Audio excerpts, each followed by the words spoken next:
Après le succès de l'édition française lors de cette saison 2021-2022, M6 dégaine la version d'Outre-Quiévrain de Mariés au premier regard.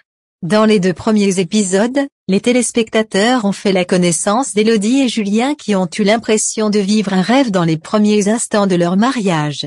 Dans les 2 numéros diffusés ce lundi 11 juillet 2022, en première partie de soirée, Joël et Laurie ont été les suivants à se rendre devant la commune pour ainsi tenter l'expérience. Le jeune homme a cependant découvert que son aventure avec sa partenaire n'allait pas être possible. Close volume of un premier échec pour l'émission sur M6 après une nuit compliquée, la jeune femme de 27 ans a pris la décision de couper court à la relation pour éviter de faire pire que mieux.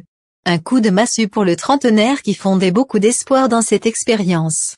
Après leur séparation, Joël est revenu en interview pour le site belge Sudinfo sur son parcours. Il n'a pas remarqué les doutes de Laurie lors de la cérémonie. Le jour J, je n'ai pas eu la puce à l'oreille sur son état, a-t-il affirmé.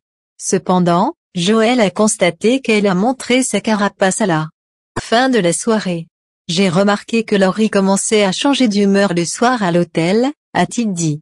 Marié au premier regard Belgique, Joël accuse Laurie de ne pas avoir réfléchi. Le silence s'est alors installé entre Laurie et lui dans Marié au premier regard Belgique. On ne s'est quasiment pas parlé, a déclaré le jeune homme. Il insiste qu'à son réveil, Laurie avait quitté la chambre pour attendre la réception. Il attaque sa partenaire en lui faisant un reproche concernant sa participation à l'émission. Laurie n'a pas réfléchi à ce que cela impliquait. Elle n'aurait pas dû s'inscrire, a affirmé Joël dans les colonnes du Pure Play belge. Il ajoute que 3500 personnes qui se sont présentées au casting auraient peut-être voulu être à sa place.